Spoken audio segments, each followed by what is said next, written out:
Fala galera, começamos mais um Plano C Podcast e hoje nós temos uma convidada mais que especial. Mas primeiro, como vocês já sabem, vamos para os nossos apoiadores, começando com a 3DPI, que é a galera que fez essa caneca maravilhosa pra gente. Vocês já conhecem, tá sempre aí no Instagram. A gente se orgulha muito de ter também essa logo, né, que foi feita pelo nosso amigo Josué. E a galera da 3DPI, além de fazer caneca, eles fazem também camisas, cartões. Dá uma olhadinha aí no Instagram, vocês com certeza vão curtir. Façam negócio com eles, porque com certeza eles vão fazer o melhor preço para vocês, vão entregar no prazo e vocês não vão se arrepender. Beleza? Hoje eu estou sozinho, vocês já perceberam, o Max não está podendo estar com a gente hoje, até porque o Max tem outros compromissos, né? Vocês sabem, quem não assistiu no primeiro episódio, assiste lá, quem é o Max, vocês vão perceber por que às vezes ele se ausenta. Outro dos nossos apoiadores que a gente não pode esquecer é o Sandrão Nunes, que é o nosso brother, que trabalha com eventos, produção, trabalha também com os bonés da Iavé Sportwear. Galera, vocês sabem, eu uso os bonés. Eu não só falo, eu uso os bonés. É chique demais. Bonés exclusivos. Não é aquele tipo de boné que você vai sair na rua e vai encontrar 3 pessoas com o mesmo boné. São bem maneiros mesmo. Procura aí no Instagram também, Iavé Sportwear e Sandrão Nunes ou Grupo SNS. Eventos, eles trabalham também com marketing digital. Se você não tem tempo de cuidar das suas redes sociais, passa a bola para o Sandrão, que com certeza ele vai fazer um excelente trabalho para você. Valeu? Agora sim, sem mais delongas, eu quero apresentar para vocês a doutora Renata. Seja muito bem-vinda. Obrigada, Felipe. Prazer é meu estar aqui com vocês. E hoje o nosso podcast ele está ficando mais requintado, mais chique, né? E vocês, então, mandaram perguntas, mas eu vou deixar primeiro a doutora Renata se apresentar melhor. Quem é você, né? Não vou fazer a pergunta da idade, porque isso é contigo. Não, melhor não. Mas eu gostaria muito que você se apresentasse, falasse, né, um pouquinho da sua vida, da sua história e como você chegou aí na parte de advocacia, né? Então, meu nome é Renata Vilalva. Antes de ser advogada, sou casada com o Giovanni, mãe do Luiz Felipe, que fez agora, sábado, 19 anos. Tá fazendo aí cursinho para ingressar em medicina, se Deus quiser, vai também por esse caminho. E Giovanni também, junto comigo, advogado, a gente caminha junto. E assim, começando, né, como veio o direito na minha vida? Eu cheguei em Barra Mansa com 22 anos, vindo de São Paulo, fui trabalhar no escritório de advocacia do Flávio Pereira, em Barra Mansa. E aí, lidando com as coisas do direito, né, vendo, eu ficava de perto com ele mesmo, fazendo petições, e acabou que você vai se envolvendo naquilo e vai tendo, né, curiosidade de saber. E na época também ele era professor da faculdade, né, de Barra Mansa, da UBM. E ele foi me incentivando, Renata, o que você acha de fazer? Pô, você já está aqui com a gente tanto tempo, o que você acha? E nisso, a filha dele, que morava no Sul, minha amiga Denise, veio para cá também, voltou para Barra Mansa e ingressamos as duas na faculdade, juntos. Eu parei por um tempo, quando eu fiquei grávida do meu filho, parei 1 ano, o Giovanni também fazia faculdade, a gente parou 1 ano, voltamos depois, me formei e estou aí. E aí, como surgiu o direito do trabalho, que hoje é a minha especialidade, né? Na pandemia, né, no ano da pandemia, 2019 para 2020, a gente tinha decidido que a gente ia se mudar para a Itália. Né? Meu marido tem descendência italiana, regularizou a cidadania dele lá já. E a gente resolveu que iríamos mudar a família inteira, até a cachorrinha, para a Itália. E aí, quando estava tudo pronto, a cachorrinha com chip, exame de sangue, tudo pronto, veio a pandemia e falou, não, peraí, não é agora não, vamos esperar mais um pouquinho. E eu falei, e agora? Fechei o escritório, não podia trabalhar, fórum fechado. Eu falei, o que eu vou fazer? Como eu já tinha uma pós em Direito do Trabalho, que eu tinha feito em 2018, falei, vou começar a estudar Direito do Trabalho. E foi assim que foi. Eu me inspirei muito na doutora Monique, que é a juíza aqui da 2ª Vara do Trabalho de Volta Redonda, E comecei a estudar. E a Wólia Bonfim também, que é uma juíza do TST aposentada, hoje em dia ela é advogada e também fala muito bem sobre o tema de direito do trabalho. Comecei a ver muita live, muita palestra. E nesse período de pandemia específico, o direito do trabalho foi muito afetado, né? Porque tudo ficou fechado, as lojas não podiam abrir, os trabalhadores não podiam trabalhar. E nesse período surgiram muitas normas para regulamentar essas questões de fechamento, de como vai trabalhar, do teletrabalho, que já tinha especificado na CLT, mas não era colocado em prática com tanta abrangência, e eu fui me especializar nisso. E aí surgiu o direito do trabalho na minha vida. Eu achei interessante porque você viu num momento de crise uma oportunidade. Exatamente. E eu vejo que muitas pessoas que cresceram nesse período foram pessoas que não ficaram só se lamentando. Porque assim, você tem algo muito interessante, você ia para a Itália. Eu passei por isso agora, no final do ano passado, que eu tinha decidido ir para Portugal. Meu irmão foi, minha cunhada, um casal de amigos que foram também. E assim, eu estava decidido a ir, comprei as passagens e não fui. E quando você compra a passagem e não vai, você perde. Verdade. E assim, eu confesso que eu me lamentei um pouco. 15 mil reais, né? Não é pouca coisa. Né? Não é? E aí, de repente, eu vi em outras pessoas, e agora você falando, né? Pessoas que usaram esse momento de crise para crescer. E não assim, eu vou crescer em cima dos outros, mas sim vendo oportunidades. Eu acho que a pessoa que fica chorando demais, o leite derramado, né? Ele acaba perdendo oportunidades. Você deve olhar a vida como uma oportunidade. E aí você falou um negócio, eu só vou voltar, porque não vou ter como. Como é que foi o lance do cachorro?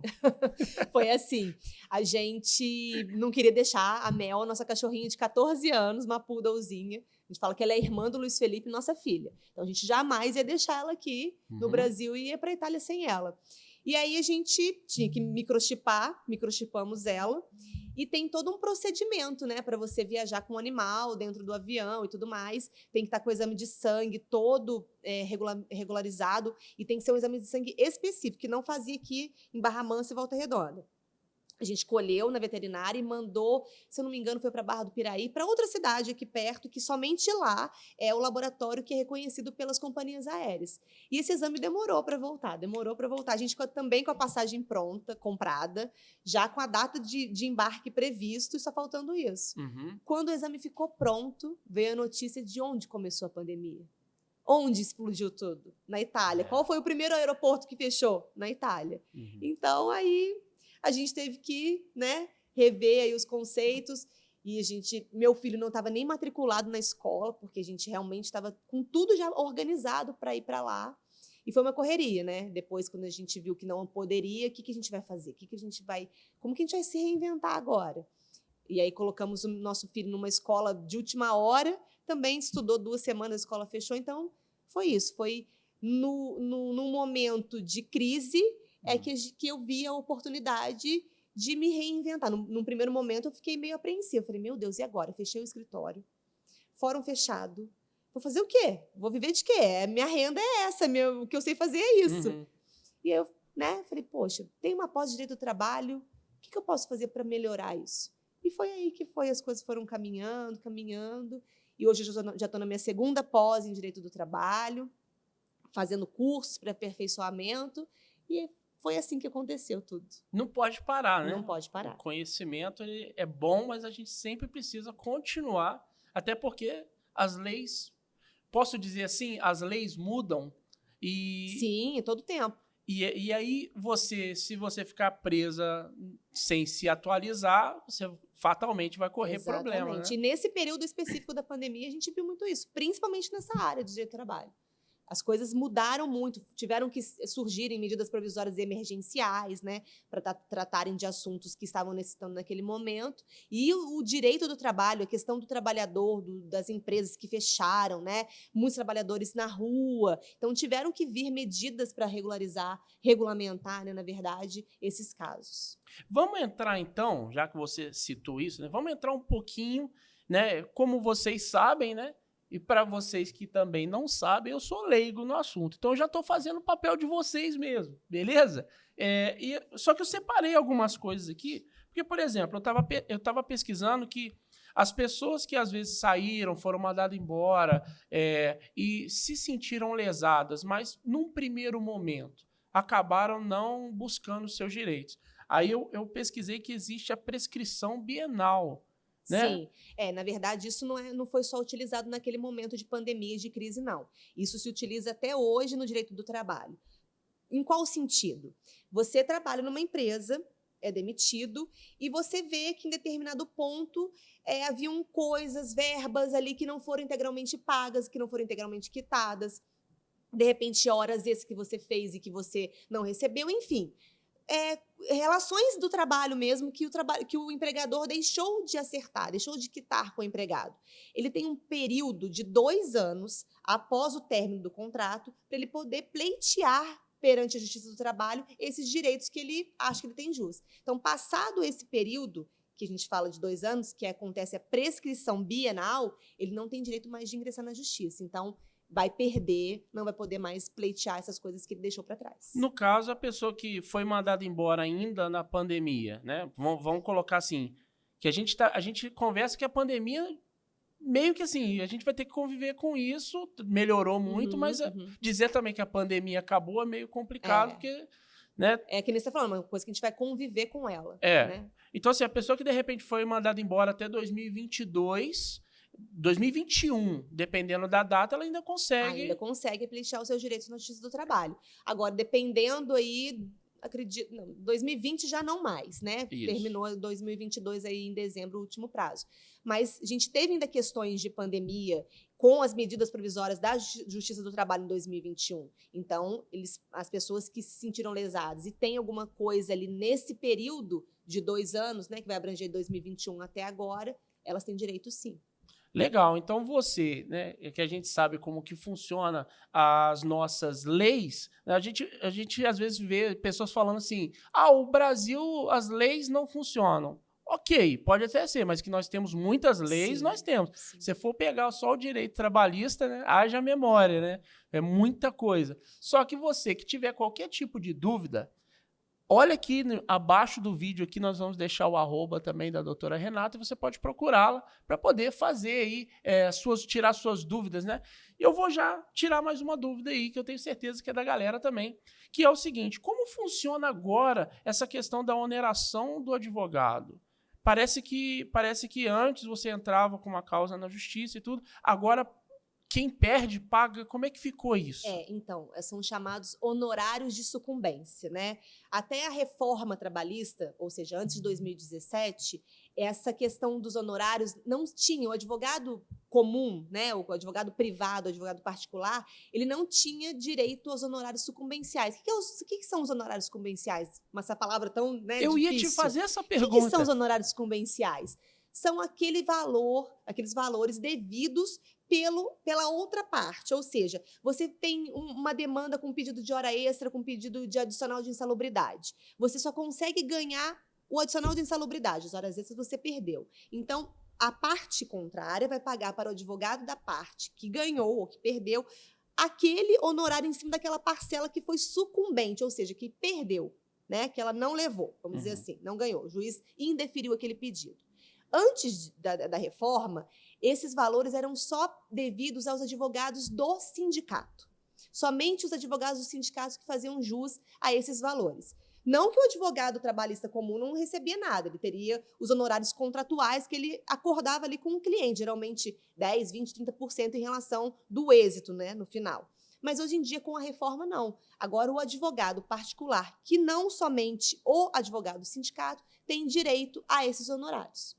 E aí, isso, vamos abranger um pouquinho mais, aí abrir o leque, isso ficou muito discutido por quê?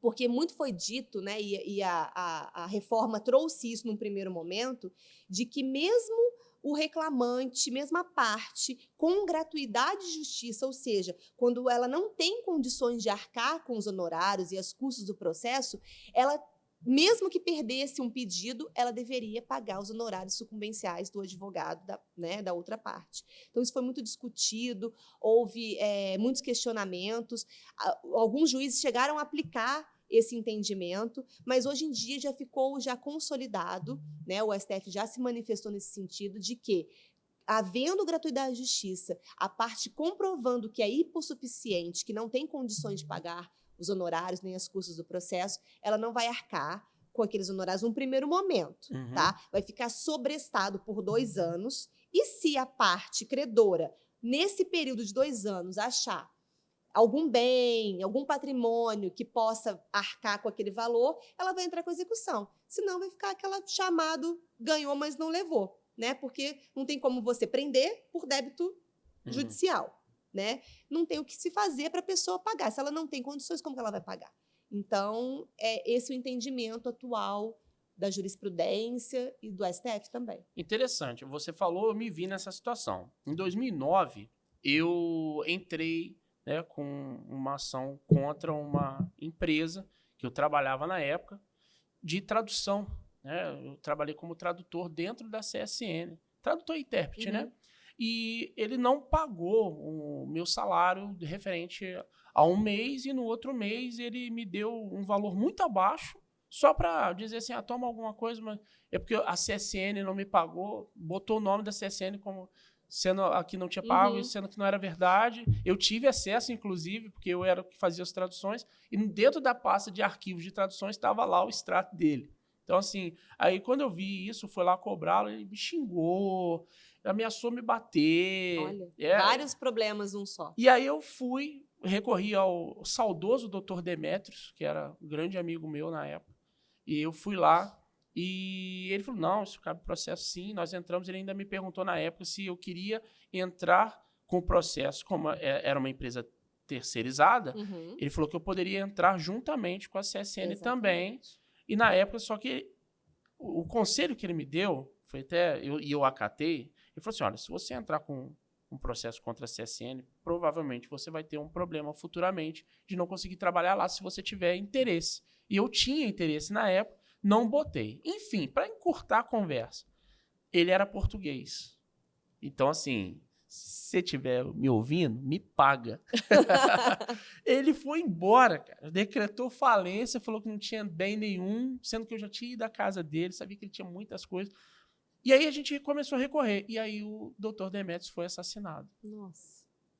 E aí o que aconteceu? Nós passamos para uma outra advogada, tinha dado causa ganha para mim, óbvio, só que não tinha como receber, não acharam nada no nome dele, porque ele tinha laranja. E aí, assim, ganhou, mas não levou. Inclusive, a advogada que assumiu. Aí depois, lá na frente, acabou que eu consegui, pelo menos, retirar o meu FGTS. Porque foi em 2009, eu fui conseguir retirar, se eu não me engano, em 2017. Através de um alvará, provavelmente. Entendeu? Aí ali, né? Mas olha só o tempo que às vezes leva também para uma situação que... E acaba que você não ganha. Então isso gerou, no pessoal que até perguntou, gerou essa dúvida de, olha, mas se eu entro com o processo e ainda perco, além de eu não estar ganhando nada, ainda vou ter que pagar, né? Então, isso não poderia, de repente, a seu ver, eu não sei nem se você pode responder, se você não puder, eu vou entender. Mas, a seu ver, isso também não dificulta um pouco a tentativa de justiça? Ou não, isso não vai atrapalhar nada? Eu acredito que sim, dificulta o acesso à justiça. E até bem pertinente essa colocação sua, porque a gente vai ter agora em Barra Mansa, eu faço parte da comissão da Comissão Direito do Trabalho Material em Barra Mansa, na OAB de Barra Mansa. E agora, junto com a doutora Monique, que é a juíza do trabalho da segunda vara do trabalho de Volta Redonda, a gente está trazendo para Barra Mansa um curso, né, para advogados, né, pessoas que trabalham com um ramo do direito, tem contadores também que acabam se determinados casos vão ser pertinentes para eles também, a respeito da satisfação do crédito trabalhista. Que nem você falou, você teve uma sentença favorável, só que não conseguiu receber porque não se achou meios de se executar o seu credor, né? E hoje em dia a gente tem vários meios de execução. Infelizmente, né, eu não te aconselharia, se você fosse meu cliente, eu falaria para você, Felipe, eu acho que você tem que colocar CSN, porque pelo menos você vai ter certeza que se você não receber do seu prestador de serviço, né, quem você te contratou, do tomador, você vai receber. É uma empresa, né, que tem constância, que tem patrimônio, então você vai conseguir receber. Então, são coisas, né, que a gente instrui o cliente. É lógico, que você tem que analisar o ponto de vista, será que se eu for tentar trabalhar lá depois eu vou ser chamado? Não deveria ser assim. Tanto que os processos, você não consegue hoje pesquisar, nenhum empregador, nenhuma empresa, nem ninguém consegue entrar lá com o seu CPF, com o seu nome, para saber se você tem uma ação contra ele na Justiça do Trabalho. É mesmo? Não consegue. Olha isso. Exclusivo aí para vocês, gente. você- Eu não sabia disso mesmo. Exatamente. Só que a gente sabe, né, que tem as coisas de bastidores. Sim. E aí você entra com uma demanda contra a CSN, isso vai ficar lá registrado de alguma maneira no banco de dados deles. Pode ser que já tive cliente meu que entrou contra a CSN e chamaram ele para trabalhar no ano seguinte. Então, assim, é relativo, vamos dizer assim, é relativo.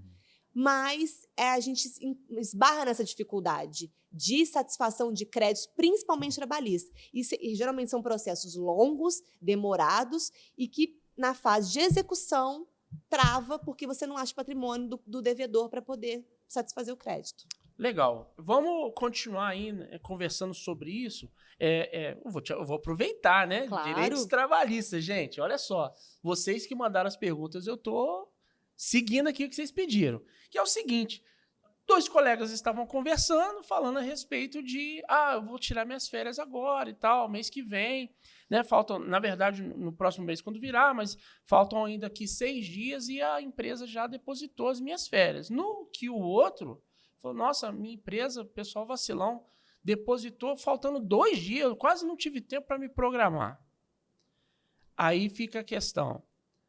A lei, pelo que eu entendi, no máximo, o período máximo, ou melhor, no mínimo, né? São 2 dias. Se a empresa, porventura, não depositar nesses 2 dias faltantes, isso cabe também processo? Cabe um processo, até porque o valor que você recebe das férias é para você gozar as férias. Qual sentido tem você entrar de férias e não ter dinheiro para poder usufruir das suas férias? Que é o período de descanso, onde você se desconecta do trabalho, né? Que você realmente vai ter um lazer. Então, realmente, se a empresa, nesse período, não depositar as férias, né, o valor referente às férias, cabe, sim, ingresso na Justiça do Trabalho para pleitear esses valores. Então, um camarada que está achando que a empresa é boazinha, porque colocou lá o dinheiro, depositou 2, 3 dias antes, não está fazendo mais que obrigação. Não está fazendo mais que obrigação. É o direito que ele tem. Entendi. Beleza. Vamos lá, gente. Horários britânicos, né? Mandaram aqui. Isso eu posso falar de carteirinha. Eu sou supervisor de segurança. Né? E o que acontece? As empresas de vigilante, eles geralmente trabalham com papel. O ponto britânico. Isso. Ao invés de eles trabalharem com o digital, muitos trabalham com papel. Geralmente é pré-assinalado, né? Isso. O pessoal vai lá, coloca o horário. Um exemplo de 7 da manhã às 19 da noite, que é 12 por 36, 7 da manhã às 19 da noite. Enfim, só que isso daí a gente já sabe até que não é bom, ok. Só que nessa última empresa que eu trabalhei, o ponto era digital. E era solicitado que fizesse bater o horário faltando 5 minutos antes, né? Até 5 minutos antes, passando do horário de 7 horas da manhã até 5 minutos depois. Ou seja, 5 para as 7 até 7h05 eu podia bater. Só que tinha alguns funcionários lá que batiam exatamente às 7 horas. Ficavam lá esperando na fila, que a gente tipo uma fila, e aí, assim, se não desse o horário das 7 horas, deixava os outros passarem para bater às 7 horas certinho e depois, na hora de sair, exatamente às 19 horas. Isso não tem validade, né? Então, como funciona? Na verdade, o ponto eletrônico ele é mais confiável, digamos assim. Por que na Justiça do Trabalho essa prova da questão de ponto, né, que seria da empresa, quando você pega um ponto britânico, isso é altamente contestável, né? Que já tem uma predisposição de se entender que aquele ponto não é válido, que aquele cartão não é válido. Porque ele é manual. E geralmente se faz isso, né? Nos pontos manuais. O empregado ou o empregador já deixa pré-assinalado e geralmente a pessoa faz horários distintos. A hora extra ali com certeza vai ocorrer. Nos pontos eletrônicos, isso já tem uma ponderação, digamos assim, é visto com outros olhos, né? Porque não tem como você burlar aquilo ali. você vai colocar a sua digital lá, ou vai passar seu cartão no horário que realmente ou que você estava ali presente. Então, é considerado, tem mais validade. E aí, nesse interim, tem várias histórias, né? Se o empregado continuou trabalhando, se fechou o ponto e continuou trabalhando. Tem o caso de clientes que é ponto eletrônico, fechava o ponto, por determinação da empresa, no horário certo. A empresa ainda tinha banco de horas, ou seja, uma convenção coletiva pelo sindicato, que dizia que o banco de horas, né, se você faz hora extra, além das permitidas até 2 a mais, você vai para o banco de horas, você tira em folga. A pessoa não tirava em folga, trabalhava muito mais do que aquelas horas permitidas. E aí, como que você prova isso no justiça do trabalho? Testemunho. Testemunho. É a prova. E geralmente é aquele que já saiu também, Exatamente. que os que estão dentro é mais não difícil, vão querer, né? É difícil. É. Quem vai se comprometer e ser o próximo a ser desligado da empresa? Mas você pode chamar alguém como testemunha e ela é obrigada a ser? Em Vamos tese, supor, não é obrigada. Mas se você, né, parte, achar que é relevante, que tem muita coisa que a pessoa sabe que vai te ajudar, ela pode ser conduzida. E aí vai um oficial de justiça, junto com um policial militar, bate lá na porta da testemunha e fala, querido, vamos lá prestar seu depoimento. Só que aí você acha que a pessoa vai querer dizer alguma coisa para te beneficiar? Então é complicado, Sim. né? Você arriscar essa questão aí da condução coercitiva que a gente fala, né? Quando a testemunha não comparece, você convida, ela não comparece e você pede para que ela tenha uma condução coercitiva. Mas ela pode negar? Pode negar, mas aí a parte pode pedir que seja conduzida coercitivamente. Ok. E aí ela vai de qualquer jeito. Ela não pode negar neste ponto, não. Quando ela tem uma determinação judicial para que ela vá prestar o depoimento dela junto à Justiça do Trabalho, ela vai ser conduzida com o oficial de justiça, ela não pode negar, sob pena do crime de desobediência, né? Então, só que aí, será que ela vai falar alguma coisa para te beneficiar? Será que realmente ela vai te ajudar Mas no ela depoimento? não cometeria perjúria? Não, ela não pode mentir, né? A testemunha, quando ela está ali, ela presta um compromisso de dizer a verdade. Ela é testemunha. Quando a testemunha está prestando depoimento, ela não é mais testemunha da parte, ela é testemunha do juízo. Mas ela pode simplesmente dizer que ela não sabe, ela pode dizer que ela não viu. Então, assim, ela não vai estar mentindo, vai estar omitindo e vai estar te prejudicando. Né? Então, a gente tem que analisar bem. A gente fala que, a gente usa muito esse termo, que a testemunha é a prostituta das provas. Então, quando ela vai te prejudicar, a gente vê muito isso, principalmente na Justiça do Trabalho. Está alinhado, está certinho ali, os pontos estão batendo, as provas estão batendo, vem a testemunha, fala alguma coisa que não devia, acabou com toda uma tese. Então, a gente tem que pensar muito bem, né, quem a gente vai levar como testemunha, o que vai ser perguntado, para não acabar, em vez de estar ajudando, né, atrapalhando aquele caso ali concreto. Outra pergunta, então, que a gente pode fazer para você, na verdade, é o seguinte: como funciona se uma empresa, junto com os trabalhadores dessa empresa, eles fazem um acordo? Né? Eu não sei se o termo seria esse, algo no tipo que talvez não seja bem exatamente o que a lei diz, mas os trabalhadores na hora acharam que era uma boa, mas depois viram que não foi tão bom assim. Como funciona isso? A empresa pode fazer um acordo se os trabalhadores aceitarem, e depois que os trabalhadores aceitem, depois eles percebem que não foi tão bom para eles. Eles podem voltar atrás? Como funciona? Então, o que acontece? Com a reforma, né, principalmente com a reforma, veio isso muito à tona, de se falar sobre as negociações. Então, hoje, o negociado prevalece sobre o legislado. Em qual sentido? Não é falando que o acordo entre as partes vai sobrepor a lei, mas ele pode, sim, trazer algum tipo de benefício que não está contemplado pela lei. Geralmente, isso é feito através de negociação coletiva, acordo coletivo entre sindicato, né, entre o sindicato dos trabalhadores e o sindicato das empresas. Então, para poder fazer isso, tem que estar escrito, tem que estar acordado num documento formal. As únicas pessoas que podem fazer qualquer tipo de acordo sem estar através de um acordo coletivo, uma norma coletiva, são os chamados hipersuficientes. São aqueles trabalhadores que recebem acima do teto da Previdência Social. Então, a lei diz que, entendeu que esses trabalhadores, por terem um salário altamente superior, serem pessoas, né, tecnicamente com grau de instrução superior, eles podem decidir por eles mesmos. Então, essas pessoas poderiam negociar diretamente com a empresa. Os demais, não. Teriam que ser feito por norma coletiva e acordo coletivo. Então, para uma norma coletiva e um acordo coletivo suprimir algum direito do trabalhador, exemplo, fazer horas extras além das permitidas por lei, tem que estar especificado num acordo coletivo. Ela tem que trazer algum benefício para o trabalhador. Tem que trazer no acordo coletivo algum benefício. Ou seja, o banco de horas, por exemplo. O trabalhador vai trabalhar além das horas normais, as horas extras, e aquelas horas que ele fez a mais vai para o banco de horas, vai ser convertido em folga para ele. Então, tudo isso tem que estar acordado dentro desse acordo coletivo. Se não tiver, não é válido.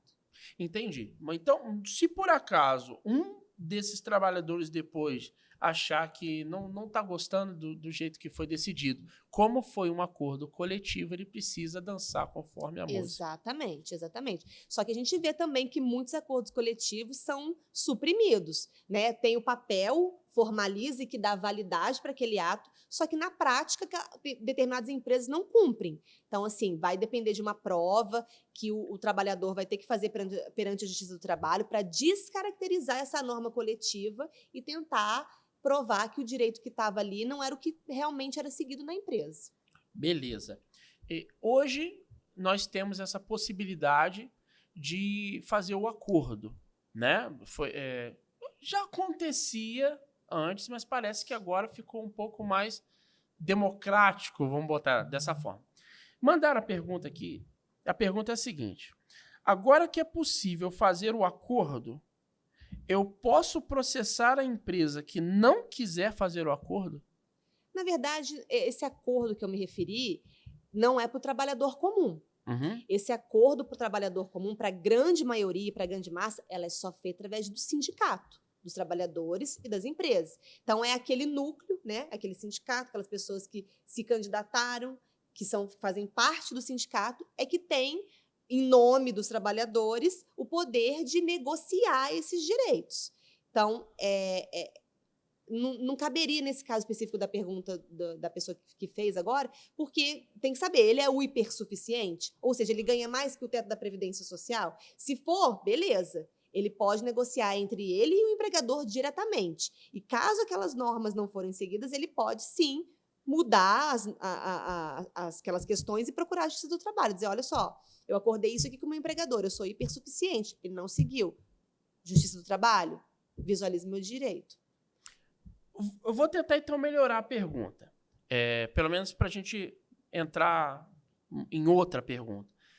Um funcionário comum, ele está trabalhando, só que ele não quer pedir conta, não está mais satisfeito no trabalho, não quer pedir conta, mas também, porque senão ele vai perder tudo, mas também sabe da possibilidade, a empresa também já não está sendo boa para ele, também não vai mandar ele embora porque sabe que ele quer pedir conta. Então, vamos botar nesse sentido. Muitos trabalhadores acabavam entregando atestado, né? Fala que está passando mal, principalmente nesse período que nós tivemos Covid. Né? Então, assim, hoje, naquela época, ainda era o seguinte, né? A pessoa que tinha a suspeita, ela já podia ficar em casa pelo menos um dia, ia fazer o teste, ou então, se começou os sintomas, precisava esperar mais 2 dias ainda. Então, acabava que ficava o famoso meter um atestado. Uma vez que a empresa sabe que a pessoa quer sair e ela não quer mandar embora, e o funcionário que quer sair vê que a empresa não vai ajudar e tenta fazer essa proposta de acordo, a empresa pode recusar? Sim, porque é um poder diretivo do empregador. Se ele não quiser te contratar e não quiser te demitir, faz parte do poder diretivo. Ele não é obrigado. Só que, assim, a gente via muito e vê muito ainda esses acordos para mandar embora, né? Sim. Você fala, chefe, me manda embora aí, eu te devolvo a multa do fundo de garantia. Uns 40%. Exatamente, né? Eu te devolvo a multa, vamos fazer um bem bolado. Só que este acordo não é reconhecido pela Justiça do Trabalho. Se lá na frente esse empregado visualizar que ele foi lesado e fez um acordo com o empregador dele, ele não vai poder reclamar na Justiça do Trabalho. Isso agora? Não, isso ou sempre existiu. Okay. Isso nunca foi reconhecido. Com a reforma, existe agora a possibilidade de um acordo para demissão. Então, né, você é empregador, eu sou empregado, eu falo para você, Felipe, olha só, não tô me sentindo bem mais trabalhando, não tô motivado, vamos fazer um acordo para você me mandar embora? Renata, vamos. Hoje em dia, a gente pode fazer isso, só que é aquele negócio, perde um pouquinho de um lado e perde um pouquinho de outro. Não existe, você me devolve os 40%. Não, você vai fazer o acordo, você vai ter direito a receber 20% dessa multa, você vai sacar 80% do seu fundo de garantia, você não vai receber o seguro-desemprego, mas você vai ser demitido como você quer, vai receber todas as suas verbas rescisórias, tudo que tiver direito naquele determinado momento. Então, assim, é uma troca, né? O empregado não ganha tudo e o empregador também não paga tudo. Então, ele quer ser mandado embora? Beleza, pode. Essa é a forma legal. É a forma legal. Hoje existe essa forma legal. Porque antes também podia acontecer do camarada falar, não, beleza, então vamos fazer o acordo, e chegava na hora de devolver os 40%, também não devolvia.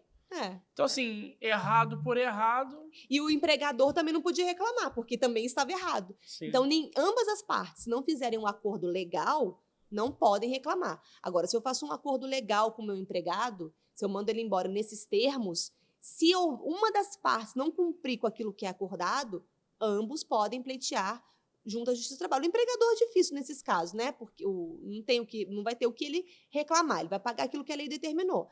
Mas se não pagar e o empregado se sentir lesado não fazendo esse acordo legal, ele não pode buscar a Justiça do Trabalho depois, para reclamar mais nada. Beleza. E no caso das pessoas que trabalham em casa, ou na casa de alguém, né? Diaristas, por exemplo, né? Nós vimos que houve, nos últimos tempos, um reconhecimento, né, sobre essas pessoas que trabalham. Lá em casa, por exemplo, quando eu era criança, né, a gente falava, em Portugal é a ama, né, pagava alguém para poder cuidar dos filhos, das crianças. E não tinha isso de trabalhar fichado, não existia essa... Em alguns lugares, sim, mas o pessoal que era mais, vamos botar assim, rico, né, da classe alta. Agora não, agora... a partir, se eu não me engano, de trabalha 2 ou 3 dias, ou tem um determinado horário, já é necessário. Mas se a pessoa sempre trabalhou, aquele famoso assim, trabalha há muitos anos e permanece na família e tudo mais, como funciona? Tá errado, não tá? Tá errado, é um risco para o empregador, né? Com a legislação da empregada doméstica, né, muitos direitos que não eram reconhecidos antigamente são reconhecidos agora. Então, essa questão de 1, 2, 3 dias é muito relativo. Porque se existe a perspectiva de retorno daquela empregada, isso pode ser visualizado como uma habitualidade. Né? Então, porque para a Justiça do Trabalho, para a questão de reconhecimento de vínculo empregatício, você tem alguns requisitos. Né? A habitualidade, onerosidade. Então, a habitualidade é a perspectiva de que aquele funcionário vai voltar amanhã, depois da manhã, no outro dia. E na funcionária, né, a empregada doméstica, tem isso. Se ela tem uma perspectiva de que a empregada doméstica vai voltar na próxima quinta-feira e que ela vai estar ali todas as quintas-feiras, isso pode ser interpretado, de repente, como um vínculo empregatício. Mais difícil? mas pode acontecer.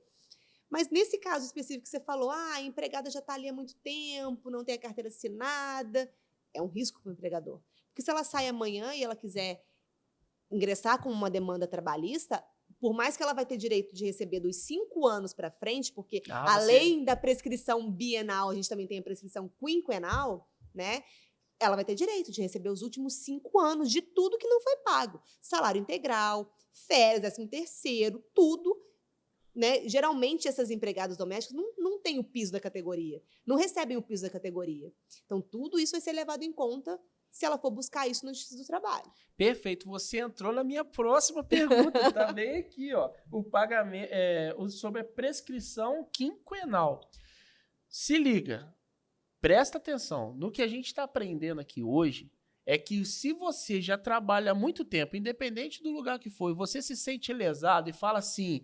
Quando eu tiver para aposentar, eu vou botar no pau e vou receber esses 20 anos. Meu irmão, você tá dando mole. Você não vai receber os 20 anos, né? Não vai receber os 20 anos. Além da bienal, né, que são os 2 anos depois da rescisão que você tem para ingressar, você só vai poder pleitear os direitos de 5 anos até a sua rescisão. Então, tem esse marco aí, limitador, para você poder pleitear direitos trabalhistas.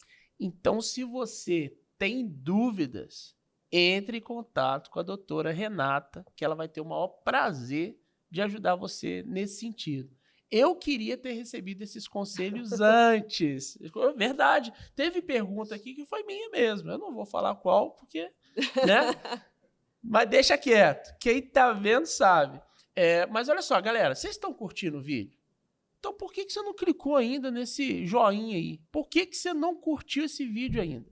Deixa eu te falar um negócio. Não custa nada para você e ajuda demais a gente. Então curte agora esse vídeo. Deixa a sua pergunta aqui embaixo nos comentários. Eu mesmo vou me encarregar de passar suas perguntas para a doutora Renata. Está no nosso contrato que a gente fez, fictício. Serão respondidos, com muito prazer. Beleza, tá vendo só? E outra, compartilhe esse vídeo só para geral. Sabe aquela galera que você gosta? Manda esse vídeo para a galera que você gosta. Tem aquele grupo de galera que você não gosta? Manda também, entendeu? Não custa nada para você, é muito rapidinho e vai ajudar a gente demais. Como o Max não tá aqui, eu que tô fazendo o merchan aí do curso. E ativa o sininho para você não perder as notificações. Fora o plano C, procura também plano C cortes. E ó, esse episódio vai dar cada corte sensacional, então vocês não podem perder. Valeu! Eu vou fazer mais uma pergunta agora aqui, relacionada ao AB. Uhum. Eu sou pastor batista. E nós, quando vamos ser pastores, a gente, além da faculdade, a gente precisa passar pelo concílio. E esse concílio é um grupo de pastores que se reúnem. No meu caso, por exemplo, foram 25 pastores que fizeram a sabatina comigo, perguntando sobre vários assuntos teológicos. Uhum. No meu caso, durou 3h30. E aí, assim, uma vez alguém falou assim, você passou quase por uma prova da OAB. Como funciona? Porque todo mundo diz, e é lógico que a gente sabe que é um negócio bem pesado, Sim. denso, mas assim, como é de verdade? É o terror do bacharel, né? Digamos assim. Porque eu não sei se isso é bom ou ruim, né? A gente sente na pele. Porque o advogado acho que eu posso dizer que é a única profissão que você se forma e você não é advogado. Né? Você tem que provar depois para uma banca que você é capaz para exercer a advocacia. Então, assim, você vê médico, você vê engenheiro, eles se formam e já vão exercer tranquilamente a profissão. A gente não. A gente sai da faculdade, se forma e tem que fazer a temida prova da OAB. Né? Então, assim, como funciona? Você escolhe... Inicialmente, você faz uma prova de todas as matérias, de múltipla escolha. Em determinado dia... Teve agora, no último final de semana, teve prova da OAB. E galera que fez aí, ó, na torcida, vocês vão passar, se Deus quiser. Mas você faz a prova da OAB de múltipla escolha de todas as matérias. Você sendo aprovado, você está apto a ir para a segunda fase. Se você não atingir um percentual, eu nem me lembro agora qual que era o percentual, vou pedir ajuda para os universitários. 40%? 40 pontos? Só tem 15 anos, gente. Não lembro como que foi, mas enfim. Você tem que atingir uma pontuação, 40 pontos, para você estar apto a fazer a segunda fase. Se você não passa na primeira, você não pode fazer a segunda. Porque toda hora a OAB inventa uma coisa diferente. Antes de eu fazer a minha prova, não tinha essa coisa tão rígida. Não sei qual ano, mas enfim, antigamente, tipo uns 20 anos atrás, vamos por aí, a prova era feita na faculdade. Então, tinha uma banca dos seus professores mesmo, que te sabatinavam ali em determinadas matérias, e geralmente os alunos eram aprovados. Já conheciam. De 15 anos, mas depois de um tempo passou a ser banca. E assim, na minha prova, hoje não é mais assim, mas na minha prova, a banca era da CESP, então, por exemplo, você acertava uma, errava a outra, você anulava o que você tinha acertado. Uhum. Então, se tornava mais difícil ainda. Então, você tinha que ter uma pontuação muito grande para você não ter anulação de nada, para você conseguir a pontuação. Então, isso já é uma seleção, né? Você já está fazendo uma seleção dos profissionais. Quando você passa para a segunda fase, você escolhe uma matéria. Por exemplo, direito do trabalho, direito civil, direito tributário, direito administrativo, N coisas, direito penal. E você vai fazer uma prova discursiva sobre aquela determinada matéria. Então, você só está apto a pegar a sua carteirinha da OAB e poder, de fato, advogar quando você passa pelas essas duas fases, primeira e segunda fase. Então, mas aí agora essa ideia da repescagem, o que quer que seja, é uma ideia, então, de...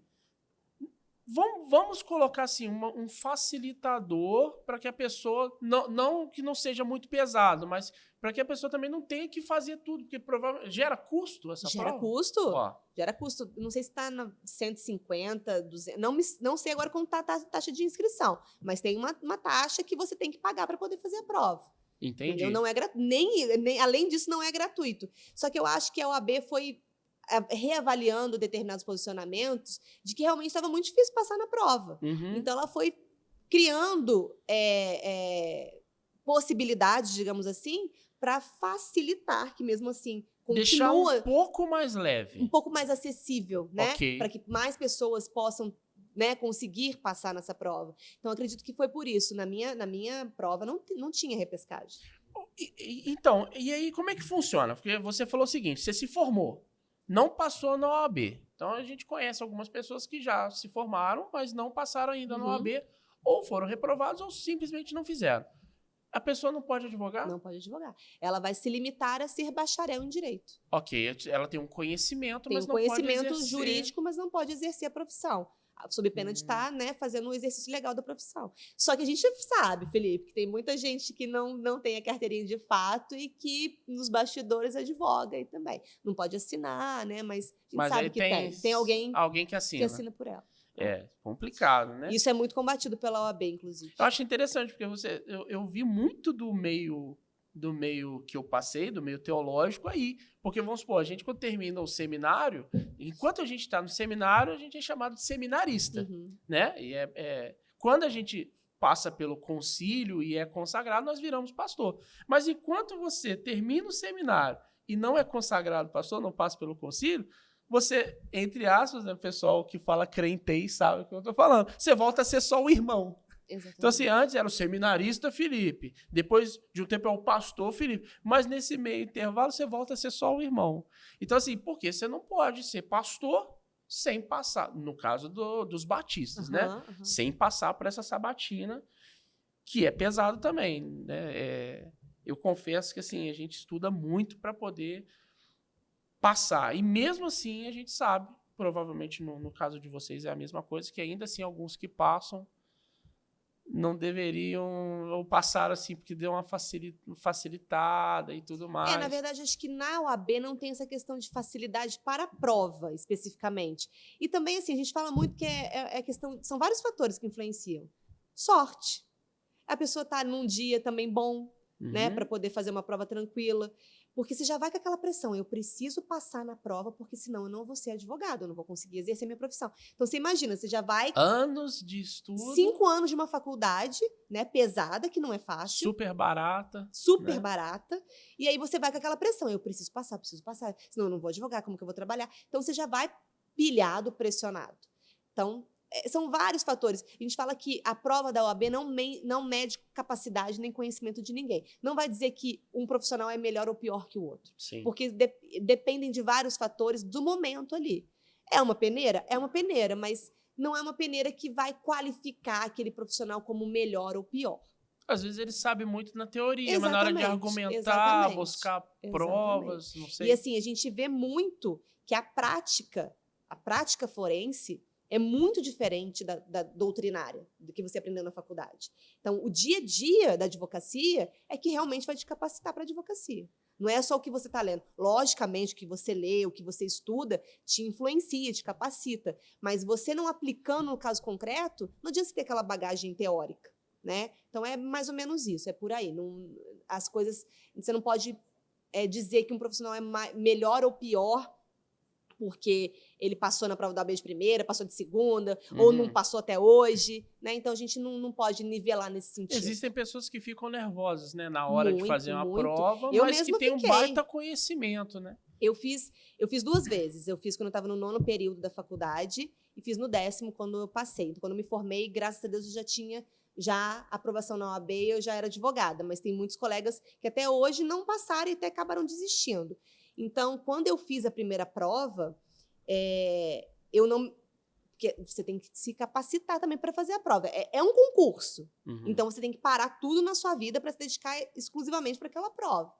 Então, quando eu fiz a primeira, eu ainda estava estudando, estava na faculdade. Então, além das matérias da faculdade, como eu voltei, né? Que lá no começo eu disse que eu parei 1 ano quando meu filho nasceu, e quando eu voltei, eu tinha uma bagagem de adaptação muito grande para fazer. Então, eu tinha que conciliar adaptação com aulas extras, mais a minha grade curricular normal e mais a prova da OAB. Então, eu não tinha tempo de estudar especificamente, fazer um cursinho voltado só para a OAB. Então, eu fui estudando sozinha. Quando eu cheguei lá, que na minha prova ainda podia levar vários livros, o pessoal levava carrinho de mala lotado de livro. Só que as pessoas levavam os livros e já estava tudo marcado ali, delineado, o que o cursinho, né, te encaminhou, te colocou naquela linha reta. A minha visão era assim, enquanto a deles era assim. Na hora que eu vi a prova, que eu vi que eu não consegui fazer nada, eu saí chorando. E a gente vê muito. A gente viu recentemente, acho que foi em São Paulo, a notícia de uma menina que pulou de um prédio no dia da prova da UAB, desesperada, com depressão. Então, isso é pesado, é frenético. Para poder... Tem algumas profissões, eu acho que toda profissão ela é válida, claro. Mas tem algumas profissões que realmente assim, exigem muito, né? E olha, galera, doutora, tenho mais várias perguntas, tenho outras perguntas, mas a gente tem o tempo e precisa acabar. Mas eu vou deixar um desafio. Vai ser o primeiro desafio nosso aqui no Plano C Podcast. E como vai ser o primeiro, eu vou pegar leve, tá? Se vocês derem aí 100 likes no vídeo do YouTube, Instagram, vocês ajudam aí nos cortes, mas no vídeo do canal podcast, Plano C Podcast, 100 likes, nós vamos trazer de novo a doutora Renata para responder outras perguntas e ela vai vir com um outro convidado de peso. Tá? Deixa eu fazer direitinho, vou ver se eu vou acertar. O Giovanni. Acertei? Acertou, Giovanni. Vai trazer o Giovanni, que também é advogado, né? Para poder estar participando aqui com a gente. Então, ó, tá o desafio. Completou 100 likes, vocês vão me chamar lá e falar: Filipão, chegou lá, ó, 100 likes. Traz a doutora Renata de novo e o Giovanni para poder fazer uma parte 2, porque foi muito legal, um prazer mesmo. Eu te agradeço, Felipe. Tá? E eu tenho certeza que foi muito bom pro pessoal que nos assistiu. Eu tô saindo daqui revigorado de tanto conhecimento que eu adquiri aqui hoje. Muito obrigado mesmo. Eu que agradeço e espero que o pessoal curta lá, dê bastante like, porque tem vários assuntos a gente tratar sobre direito do trabalho, direito do consumidor. O direito em si é muito vasto, então... E a gente tem dúvida, né, gente? O cidadão comum, às vezes, não sabe de um direito que ele tem. Então, a gente está aí à disposição de vocês para voltar em outras oportunidades. Beleza, mas eu não posso esquecer, muito obrigado, Serginho, que me lembrou, do presente inútil. Pois a gente não pode deixar passar. Eu trouxe embrulhadinho, eu vou deixar você abrir, e aí eu vou te contar por que esse presente é inútil. Opa. Vamos lá. Pera aí que eu sou todo jeitoso para abrir, É surpresa, tá? é surpresa. Sou todo jeitoso para abrir. Mas ele é um inútil que não é tão inútil, tá? Vou te dizer que ele vai ser um pouco útil. Essa galera aí tá trazendo uns presentes útil. Entendeu? Mas a gente aceita, ele é aproveitável, presente, digamos assim. Aproveitável. Presente. Sim. Só que ele tá bem velhinho, tá? Você pode ver que tem marcas de uso. Vamos ver se vai focar, né? Ó, Serginho, ajuda nós aí. Vê se tá focado. Então, isso daí é lá dos primórdios da minha faculdade, dos primeiros períodos da faculdade. Então deve há umas décadas atrás. Que legal. Então, por que ele é inútil? Vamos lá. O Código Comercial que tá aí, tadinho, não tem mais validade. Mas se você tiver alguma dúvida sobre direito marítimo, você pode procurar aí no Código Comercial que tá valendo. Então, se eu começar a trabalhar aí, de repente, lá no Colvés, alguma coisa assim... Né? Tem um direito marítimo aí que vai te servir para alguma coisa. E tem também a Constituição Federal, né? A Constituição Federal, para todo mundo, de 88, continua válida, mas o Código Comercial, coitado, hoje ele não existe mais, agora é o direito empresarial, que está abarcado pelo Código Civil, e é aí só na parte do direito marítimo que vai ser útil para você em algum momento da sua vida. Vai que... Plano C Podcast no mar. E com esse nosso presente inútil, nós finalizamos. Com certeza vai ser bem inútil, que eu não vou ler. Gente, é uma passaroca, galera. E que não vale mais quase nada. mas é um presente inútil de respeito. Esse daqui Né? eu respeito, galera. Gordinho, ó. É. Pessoal, não se esquece de curtir o vídeo, comenta, compartilha, ativa o sininho e assim a gente parte. Um grande abraço para você, fica com Deus e tchau.